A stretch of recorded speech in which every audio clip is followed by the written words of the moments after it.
Okay welcome दोस्तों, मैं Amol sir आपका स्वागत करता हूं। आज हम लोग एसपी का chapter number 3 issue of share का एक क्विक रिवीजन करने वाले हैं।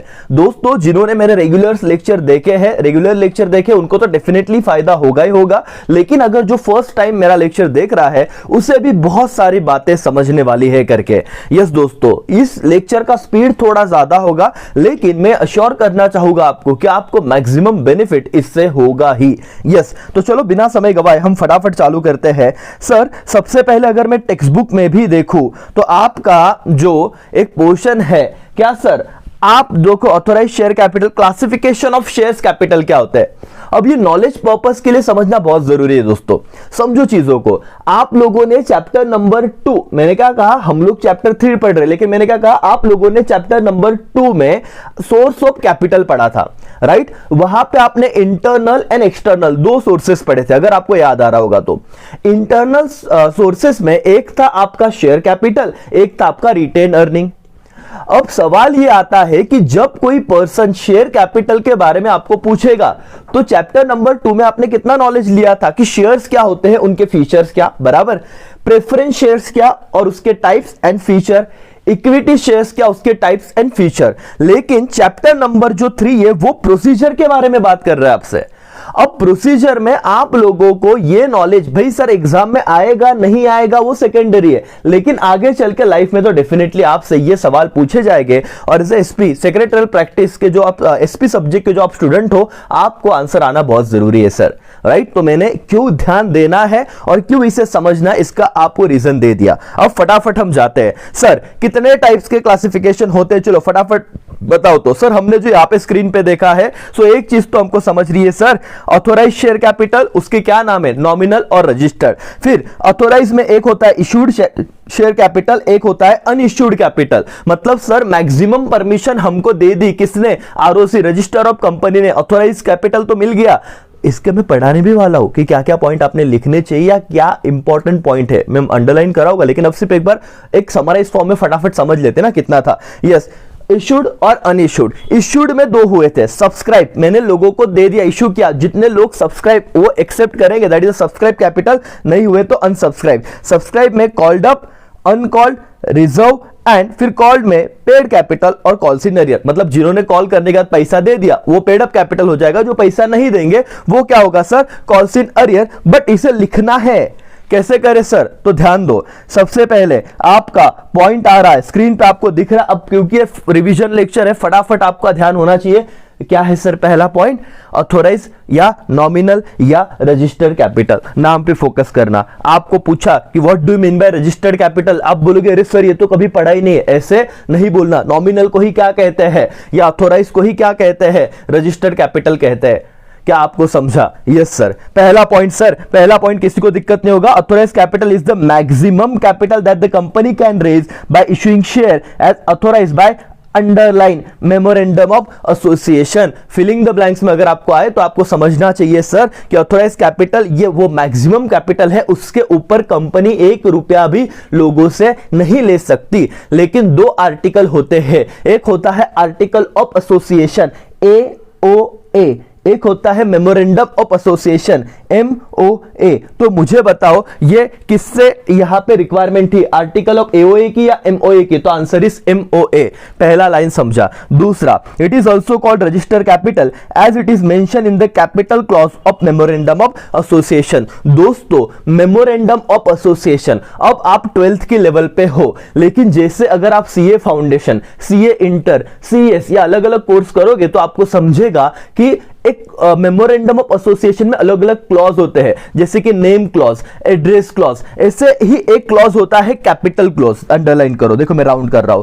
कौन से क्लॉज में मेंशन होता है, capital clause of memorandum of association में आप कितना कैपिटल रेज कर सकते हो ये लिखा होता है, इसीलिए उसको रजिस्टर्ड कैपिटल भी कहा जाता है। आपको पूछा जाएगा कि क्यों ऑथोराइज कैपिटल को रजिस्टर्ड कैपिटल कहा जाता है, तो point number 2, it is also called registered capital because it is mention in the capital clause of of what memorandum of association and the company pay stamp duty on this amount at the time of incorporation. क्या देती है stamp duty? कब? जब incorporation मतलब registration होता है। 2 point authorise के मैंने समझ लिए। तीसरा point, authorise capital is calculated considering the need of capital of the company present and future. Sir ये ऑथोराइज का क्या फंडा है? मेरी कंपनी को प्रेजेंट में, मेरी कंपनी को मैं देख रहा हूं फ्यूचर में 5000 करोड़ की जरूरत है, तो मैं वैसे ऑथोराइज कैपिटल बनाऊंगा, मैं परमिशन ही उतने की मांगूंगा। समझ रहा है? Okay. Authorise capital is also called as nominal capital as usually a company never issue entire authorise capital. और ये भी एक सिंपल सी बात थी कि सर ऑथोराइज मतलब मैक्सिमम लिमिट। ये देखो यहां पे कितना लिमिट था, आपको आपके टेक्स्ट बुक में जो सम दिया है 1 लाख इक्विटी शेयर कैपिटल कितना था? ऑथोराइज था। लेकिन as usual company can not issue सारे के सारे शेयर, मतलब सर कितने 40,000 इक्विटी शेयर इशू किए थे, 60,000 अनइश्यूड थे। तो ये वाला पॉइंट समझा क्या सर? हाँ, कौन सा पॉइंट था सर? ये देखो नॉमिनल क्या था ये वाला, इंटर शेयर ऑथोराइज कैपिटल कभी भी इशू नहीं करती। यहां पे एग्जांपल है, M company limited has authorise capital कितना? 10 लाख रुपए का, which can be divided into 1 lakh equity share, बराबर है जब 10 रुपए का एक शेयर था जो फेस वैल्यू था उसका करके। और लास्ट में a company can increase authorise capital by altering underline.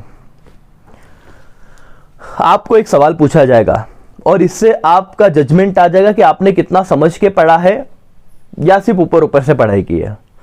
सवाल यह होगा कि बताओ क्या कंपनी कभी भी अपने ऑथोराइज जो मैक्सिमम लिमिट है उसको बढ़ा सकती है क्या?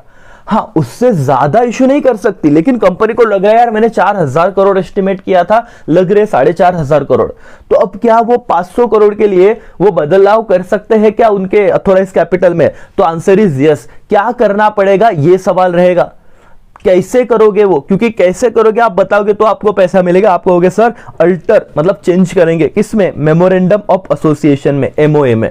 आपका ऑथोराइज खत्म हो गया।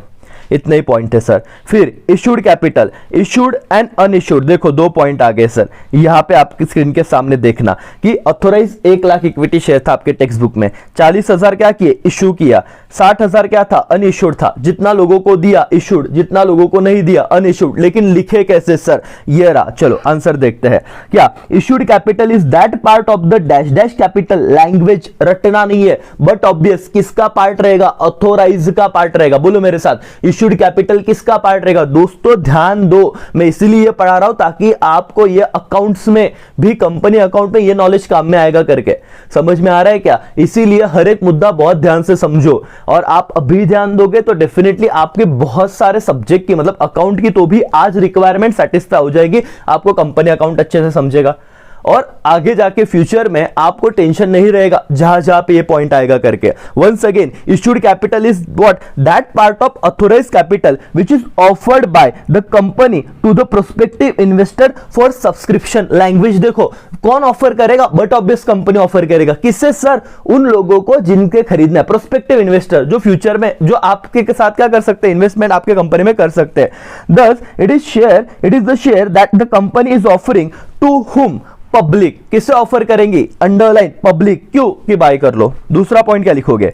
The balance part of the authorised capital not offer to, किसको? पब्लिक को, इज कॉल्ड अनइश्यूड कैपिटल। तो सर और मैडम, क्या आपको इश्यूड और अनइश्यूड समझा क्या? ऑथोराइज कैपिटल का जो पार्ट पब्लिक को ऑफर किया जाता है ताकि वो बाय करे, उसे इशूड कैपिटल कहा जाता है, और ऑथोराइज कैपिटल का वो पार्ट जो पब्लिक को इशू नहीं किया जाता उसे अनइशूड कहा जाता है। सिंपल सी बात थी, 2 पॉइंट में हो गया learn.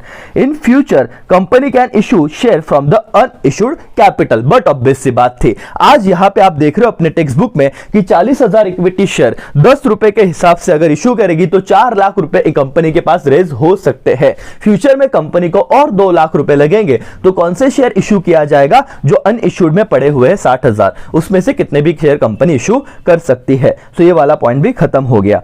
The issued capital of the company में बी इक्वल टू और less than the authorised capital. Sir ये मतलब नहीं समझा दोस्तों, यहां पे ध्यान देना अपने टेक्स्ट बुक में ही। ऑथोराइज कैपिटल कितने इक्विटी शेयर थे? 1 2 3 4 5, 1 लाख इक्विटी शेयर थे। सर इशूड कितना हो सकता है? 40,000 हो सकता है क्या? हाँ सर हो सकता है। 90,000 हो सकता है क्या? हाँ सर हो सकता है। 1 लाख हो सकता है क्या? हाँ सर हो सकता है। लेकिन क्या वो 1 लाख से ज्यादा होगा? नहीं, क्योंकि आप ऑथोराइज से ज्यादा इशू नहीं कर सकते। ऑथोराइज मतलब मैक्सिमम लिमिट। समझ में आ रहा है? इसीलिए इस लाइन को भी आपके दिमाग में आ गया कि कल जाके आपको पूछा जाएगा कि बताओ क्या इशूड कैपिटल ऑथोराइज से ज्यादा हो सकता है क्या? तो आप आंसर कब दोगे? जब आपको कंसेप्ट समझा होगा। रट के तो आंसर नहीं दिया जाता सर, या फिर सामने वाला आपका वैल्यू नहीं करेगा तो उसे बताना सर ऐसे हो ही नहीं सकता, हाँ उससे कम या उसके जितना होगा ऑथोराइज जितना इशूड कैपिटल, लेकिन उससे ज्यादा नहीं हो सकता। ओके, एग्जांपल यहां पे दिया है और एग्जांपल वही है जो हमने वहां पे मैंने आपको दिखाया था। What do you mean bye subscribe and unsubscribe capital? चलो सर टेक्स्ट बुक में आ जाओ। इशूड कैपिटल के दो पार्ट थे, सब्सक्राइब एंड अनसब्सक्राइब। अब मैंने पब्लिक को तो दे दिए, अब पब्लिक जो खरीदेगी वो सब्सक्राइब हो जाएगा, पब्लिक जो नहीं खरीदेगी वो क्या हो जाएगा? अनसब्सक्राइब कहा जाएगा करके। यस, चलो पढ़ते हैं सर फटाफट। Okay, subscribe capital is that part of the dash dash capital. देखो इशूड कैपिटल, लैंग्वेज समझ रहे हो सर और मैडम? बहुत ध्यान से देखिएगा। इशूड कैपिटल में क्या क्या था? Issued capital is that part of authorise capital, ऐसे लिखा हुआ था, बराबर है ना? ऑथोराइज के दो थे, इशूड और अनइशूड, लेकिन इशू होने के बाद और दो टाइप आए, कौन था? सब्सक्राइब और अनसब्सक्राइब। इसलिए जब आप सब्सक्राइब का लैंग्वेज लिखोगे या किसी को एक्सप्लेन करोगे तो क्या कहोगे sir? Subscribe capital is that part of issued capital which has been subscribed और टेकन अप बाय इन्वेस्टर या सब्सक्राइबर। खत्म हो गया सर। तो कौन से पॉइंट पे आपको इंफेसिस करना था? पॉइंट नंबर ये था sir, subscribe capital is that part of dash dash capital. Underline filling the blanks अगर आया FIB तो आपका 1 मार्क्स बिना लर्न किए अब आपको आ जाएगा। Issued capital is what? That part of, sorry, subscribe capital is that part of issued capital. अच्छा, इशूड कैपिटल किसका पार्ट था? Authorise capital. समझ रहा है? Yes sir. Okay, the public में और may not subscribe for the entire issued capital, hence the part of issued capital not subscribe, underline not subscribe by investor is called as unsubscribe capital. तो sir जितना लोगों ने accept किया subscribe, जितना लोगों ने एक्सेप्ट नहीं किया अनसब्सक्राइब। तो सर और मैडम यहां पे देखो, क्या आपको सब्सक्राइब और अनसब्सक्राइब समझा क्या? यहां पे सेकेंड इशूड का पार्ट था।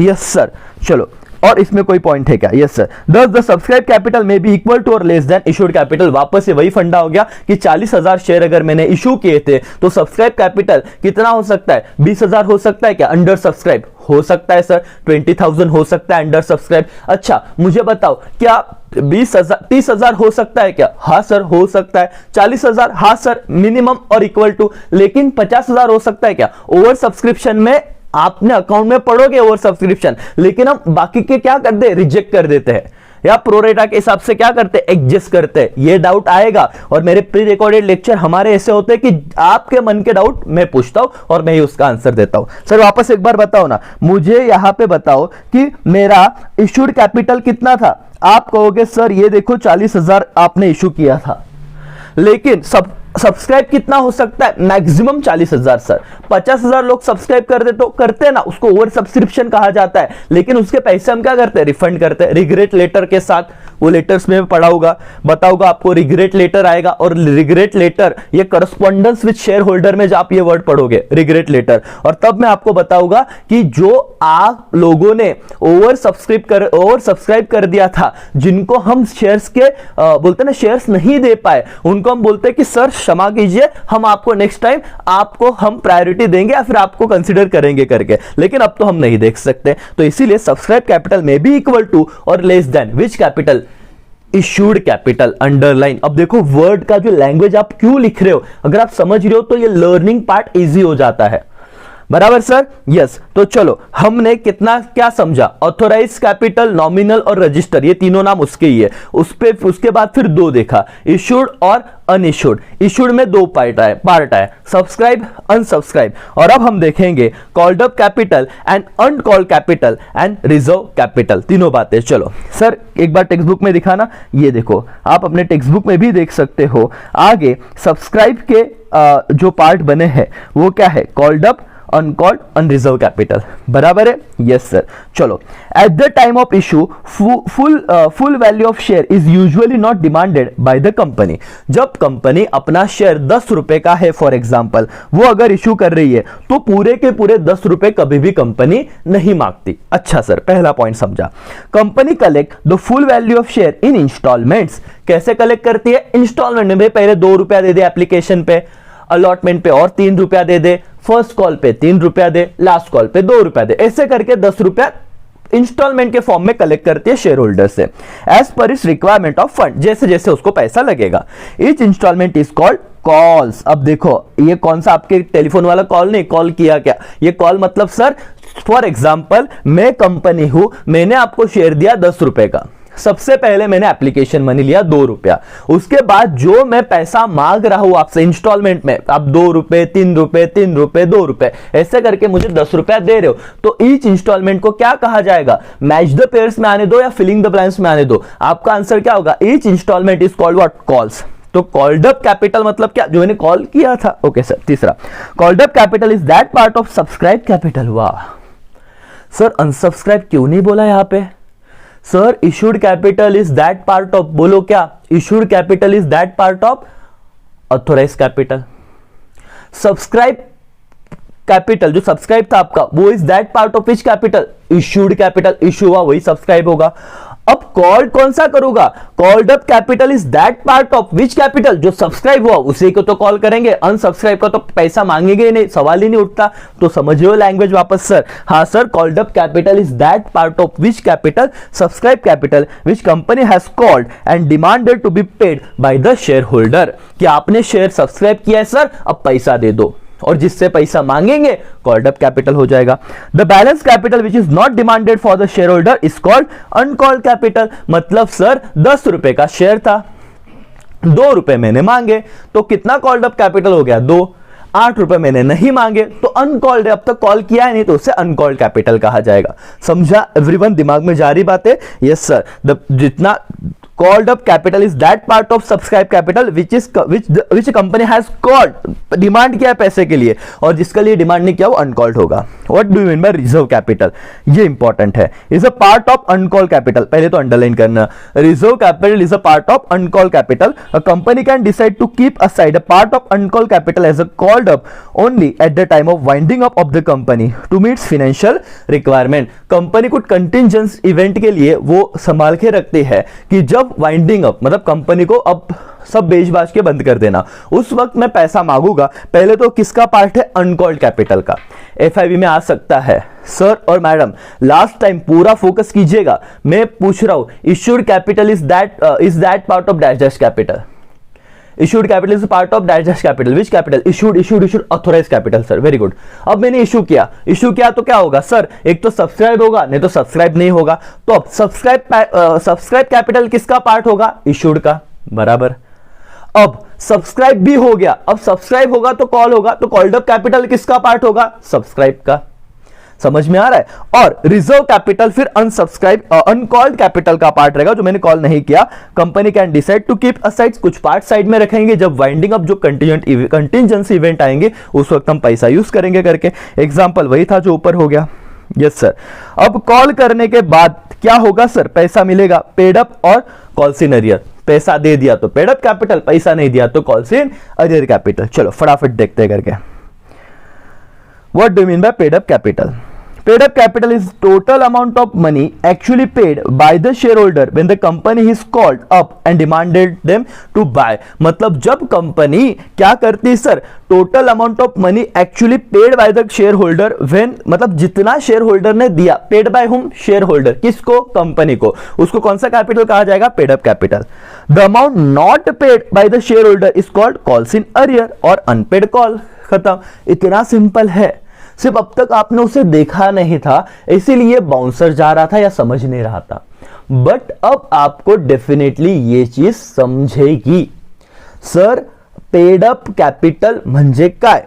Paid up capital is the total amount of money actually paid by whom, actually paid by share holders when the company has called. ऊपर देखा हमने कॉल मनी, कंपनी ने कॉल किया और शेयर होल्डर ने उसे पेड किया, और जैसे ही कॉल पेड करेगा तो वो कैपिटल क्या हो जाएगा, पेड अप कैपिटल हो जाएगा। Yes sir. Every share holder has to pay calls as and when company demanded. जो देखा था ना इंस्टॉलमेंट में, कंपनी मांग रही थी तो कंपनी मांगेगी तो कंपलसरी शेयर होल्डर को पैसा देना ही है। Failure to pay call may lead to forfeiture of share. ये फोरफीचर भी आपको अकाउंट में दिखेगा। फोरफिट करना मतलब क्या कि जितने पैसे अब तक शेयर होल्डर ने दिए ना वो जब्त कर लेना और उसका शेयर कैंसिल कर देना।